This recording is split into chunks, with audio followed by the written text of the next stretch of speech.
Righty, thank you for listening to or watching the BlockWeb Beat podcast, recorded on Tuesday, 9th of July at a bit over, well, no, it's bang on, 7 p.m. Australian Eastern Standard Time. First off, apologies for what the horror show that was with the live recording of this last week. Apparently, there was some issue with the backing track, so no backing track this week. Hopefully, it works, and this will be a pretty shorter show than usual because if you've been following along on X, I've had a lot going on in the real life situation.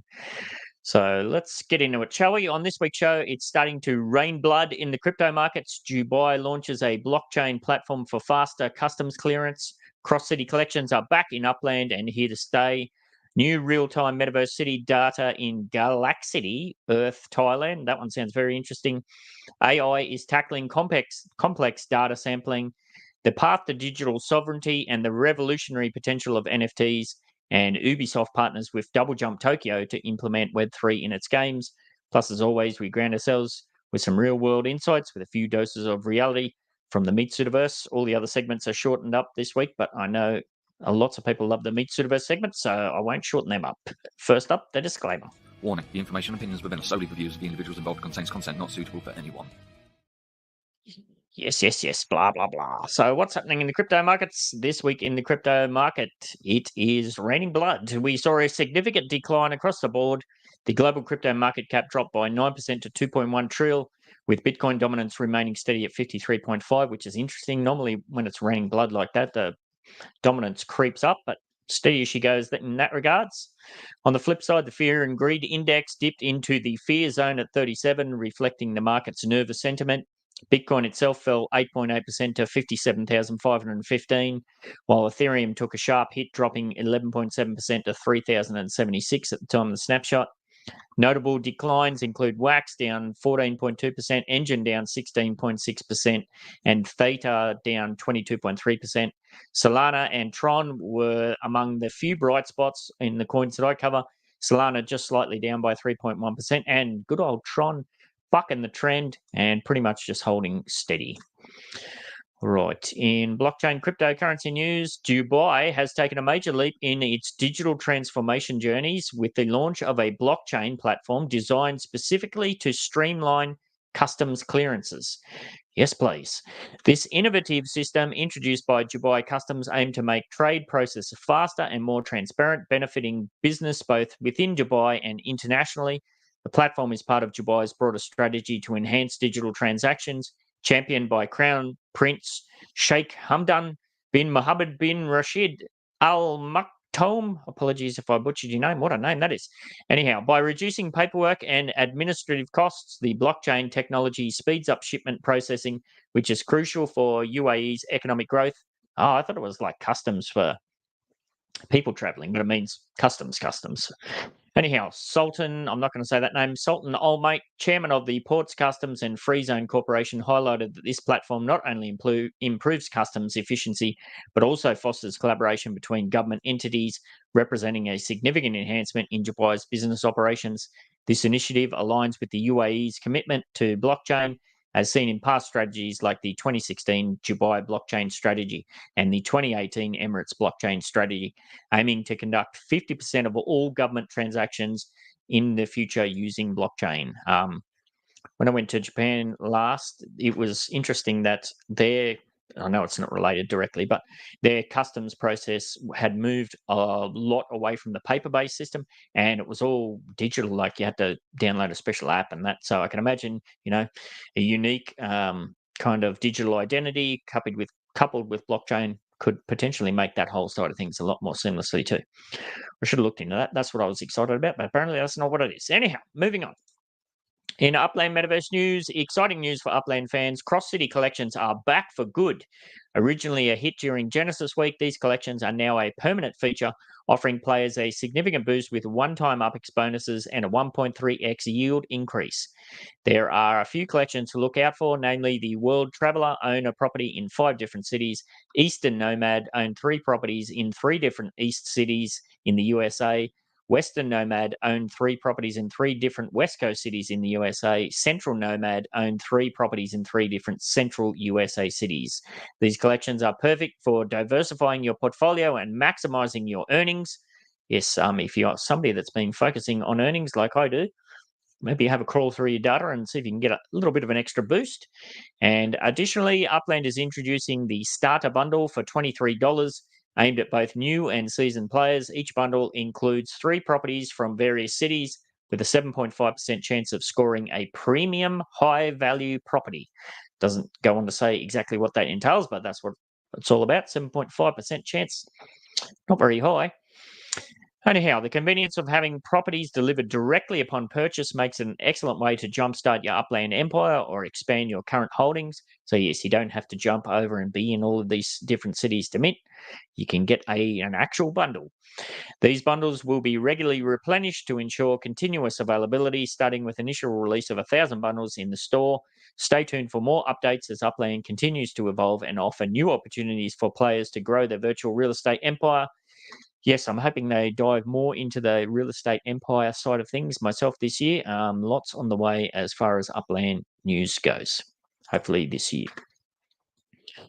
All right, moving on to other Metaverse news. Now, I hadn't heard of this before, but it sounds interesting. Mamo6's Galaxity Earth Bangkok is a groundbreaking Metaverse platform that digitally twins the real city of Bangkok, offering users an immersive virtual experience with real-time synchronization of city data. That sounds boring, but bear with me on this one. This innovative platform now mirrors actual time and weather conditions, allowing users to experience the same atmospheric changes as in Bangkok, such as the transformation of Khaosan Road from a quiet daytime street to a bustling night market. The platform aims to evolve from a game-like virtual space to an informative, real-time communication space that integrates additional city data like precipitation, population density, and traffic conditions. That's very interesting. Leveraging AI simulations, Mamo6 plans to develop a smart city platform capable of predicting and preventing potential incidents. Galaxity Earth Bangkok is part of Mamo6's broader Galaxity Earth project, which aims to create digital twins of famous cities worldwide. It's currently available for download on Google Play Store and the Apple App Store. Now, you can imagine something like that if you were on holidays and you want to have a look around Bangkok. It'd be interesting to go and if you could zoom in on the temple and just see how busy it actually is, if it mirrored that directly. Sounds pretty cool to me. All right. Hey, JS, how you going, mate? Right, moving on to AI news. In AI news, in the rapidly evolving field of AI, generative models have become a cornerstone for creating new data sets by learning patterns from existing ones. Yes, we get that. These models have seen success in various applications from image and video generation to language processing. Okay. However, their theoretical understanding of their capabilities and limitations remains underdeveloped. Okay, so we've been using it for ages, yet we don't really know how it works. That's kind of the way I'm reading that. Researchers at EPFL have made a breakthrough in this area, however, comparing the efficiency of modern neural network-based generative models to traditional data sampling techniques. Okay. Their study, published in PNAS, investigates how these models handle complex data distributions, revealing both strengths and challenges. By mapping the sampling process to a Bayes optimal denoising problem, the researchers identified that while diffusion-based methods may struggle with sudden changes in their denoising paths, neural network-based models can still exhibit superior efficiency in certain scenarios. That's a whole lot of words. It goes on to say, this research proves a nuanced perspective on generative models, guiding the development of next-generation AI capable of handling intricate data generation tasks with greater accuracy and efficiency. Okay, so it sounds like basically they're just working out how they can actually use these things or how they're actually working. Kind of cart before the horse there, aren't we? Oh, well, what could possibly go wrong? All right, racing ahead in NFT news, NFTs are gaining attention for their potential to secure digital property rights in a world where big tech companies often control users' access to purchase content. In a recent interview, Vladimir Okhotnikov, founder of Floralia, the names of these things are always tongue twisters. Floralia emphasizes this potential. He argues that NFTs can ensure true ownership and protection of digital assets. Yeah, well, that's kind of the whole purpose, isn't it? It's not just about bored apes and whatnot. The article goes on to say this will make loot boxes and skins only yours and beat Steam. It explores why people collect NFTs, likening it to collecting physical items like stamps or painting. Yes, yes. He goes on to acknowledge justified criticism of NFTs, probably to do with the speculative side of things as it relates to the crypto markets. But he stresses their value lies in providing ownership that tech giants cannot revoke, as seen with cases like Amazon Kindle removing access to purchased ebooks. Interesting. He believes that as blockchain ecosystems develop, NFTs will offer more control and security over digital assets, overcoming current market flaws and speculation. He specializes, Floralia, the company that he runs, specializes in cryptocurrency and blockchain market analysis and supports the transformative potential of NFTs and blockchain tech in empowering users with greater control over their digital properties and identities. If we want to throw it back to what I said about passports and going through customs and immigration and all that sort of stuff. Okay, in Web3 gaming news, now this could be a big one. Ubisoft has partnered with Double Jump.Tokyo to integrate Web3 elements, I like how it says elements, into its games, marking a significant step in its blockchain agenda. This collaboration will kick off with issuing NFTs for Champion Tactics, which is a tactical RPG currently under development. The NFTs will be hosted on Homeverse, layer 2 structure on the Oasis blockchain, known for its high transaction speeds and zero gas fees. Yes, please, making it ideal for gaming applications. Ubisoft's consistent efforts to incorporate Web3 features have previously met with mixed reactions. Yep. The company has invested in several Web3 startups, including Animoca Brands, yes, please, and launched its in-house NFT platform in 2021. Didier Genevois, Ubisoft's Web3 technical and product director, expressed optimism about the partnership, highlighting the potential to gain insights on integrating decentralized tech within gaming. Yeah, it's the way it's all going to go. People can push back it as much as they want, but that's where it's all headed.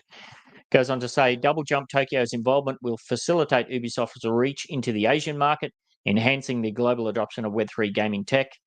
The CEO of Double Jump.Tokyo emphasized that the partnership with Ubisoft would help deliver exceptional games to communities worldwide while accelerating the adoption of Web3 gaming. That's a lot of the criticism, and fair criticism, to be honest, of the early blockchain crypto sort of games is that the games themselves are really crap. So that is changing, of course, but yeah, big companies like Ubisoft getting on board is definitely going to help with that. So it concludes by saying both Ubisoft and Double Jump.Tokyo are validators of the Oasis blockchain, reinforcing their commitment to this venture and ensuring robust support for their collaborative projects in the Web3 space. Sounds good to me. All right. And yes, I said we're racing through it tonight. So we're straight in the Meatsuitaverse news. This week in the Australian Meatsuitaverse news, Queensland parks and wildlife rangers are fed up with visitors leaving their human waste in the bush. They have urged people to stop leaving surprises in national parks and to use provided facilities or properly bury their waste. Human waste left at beach campsites, freshwater areas and walking trails pose pollution risks.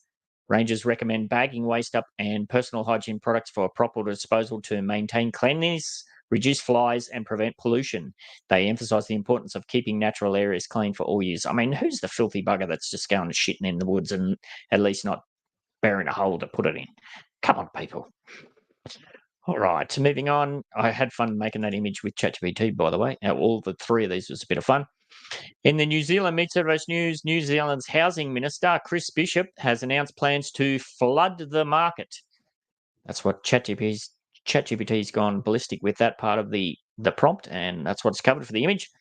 So flood the market with opportunities for housing development to make homes more affordable.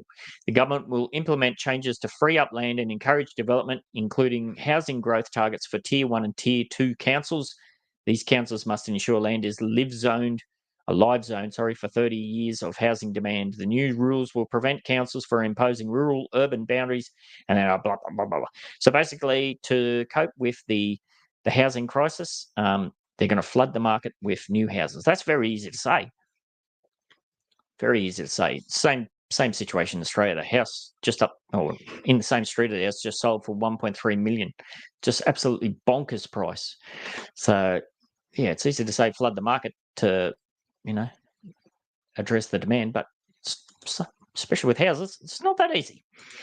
And lastly, in Japanese Meatsuitaverse news, Japan has recorded its first 40 degrees Celsius day of the summer in Shizuoka as a heat wave grips the entire nation. The Japan Meteorological Agency reported temperatures soaring to 40 degrees Celsius at 1 p.m. on Sunday, with 244 locations experiencing 35 degrees or above.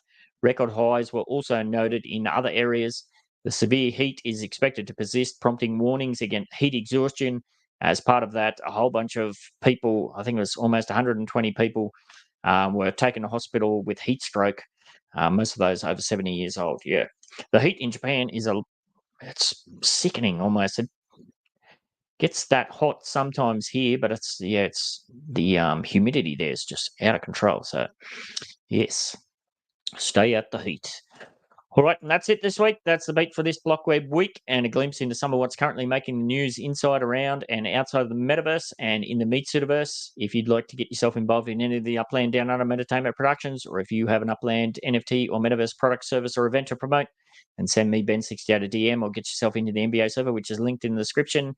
There is a campaign currently going on at the moment. If you haven't seen, I've got a Google form there for you to offer insights into some potential pricing that's going to come up for the Genesis node Midtown Terrace in the Upland Metaverse for sale. If you click the link to that video, you'll follow the prompts, and there's opportunity there to win a whole bunch of prizes that are going to be drawn in Thursday's show. But that's all this for this week, and we shall catch you later. Thank you very much.